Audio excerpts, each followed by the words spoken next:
അട്ടപ്പാടിയിൽ വിവിധ സർക്കാർ ഏജൻസികൾ നടപ്പിലാക്കിയ പദ്ധതികളിലെ ക്രമക്കേട് സംബന്ധിച്ച് അന്വേഷണം നടത്തണമെന്നാവശ്യപ്പെട്ട് ജില്ലാ കളക്ടർ റിപ്പോർട്ട് നൽകി. കോടികൾ ചെലവഴിച്ചിട്ടും അട്ടപ്പാടിയിലെ ആദിവാസി ഊരുകളിൽ ദുരിതം തുടരുന്നുവെന്ന റിപ്പോർട്ടർ വാർത്തയെ തുടർന്നാണ് നടപടി. പോഷകാഹാരക്കുറവ് മൂലം അട്ടപ്പാടിയിൽ നവജാത ശിശുക്കൾ മരിച്ചതിനെ തുടർന്ന് പ്രശ്നം പരിഹരിക്കുന്നതിനായി സർക്കാർ പ്രഖ്യാപിച്ച കോടിക്കണക്കിന് രൂപയുടെ പദ്ധതികളുടെ നടത്തിപ്പിൽ വൻ ക്രമക്കേട് നടക്കുന്നുവെന്ന് കണ്ടെത്തതിനെ തുടർന്നാണ് ഇവയെക്കുറിച്ച് സർക്കാർ അന്വേഷണം നടത്തണമെന്നാവശ്യപ്പെട്ട് പാലക്കാട് ജില്ലാ കളക്ടർ റിപ്പോർട്ട് നൽകിയത്. കഴിഞ്ഞ 5 വർഷമായി നടപ്പിലാക്കിയ പദ്ധതികളെക്കുറിച്ച് സമഗ്ര അന്വേഷണം നടത്തണമെന്നാണ് റിപ്പോർട്ട്. സാമ്പത്തിക വർഷ അടിസ്ഥാനത്തിൽ എത്ര അലോട്ട്മെൻറ്റ് കിട്ടി, എത്ര പദ്ധതികൾക്ക് AS കൊടുത്തു, എത്ര പദ്ധതികൾക്ക് കംപ്ലീറ്റ് ചെയ്തു, ഏതൊക്കെ ഇപ്പോഴത്തെ പ്രസൻറ്റ് സ്റ്റേജ് എവിടെയെങ്കിലും വീഴ്ചകൾ പറ്റിയിട്ടുണ്ടെങ്കിൽ അത് കർശനമായിട്ടുള്ള നടപടി ഉണ്ടാവും.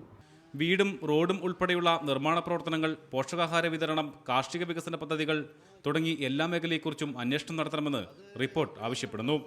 അട്ടപ്പാടിയിൽ ജോലി ചെയ്തിരുന്ന സത്യസന്ധരായ ഉദ്യോഗസ്ഥരെ സ്ഥലം മാറ്റിയതും പ്രതിസന്ധിക്ക് കാരണമായിട്ടുണ്ടെന്ന് കളക്ടർ വ്യക്തമാക്കി.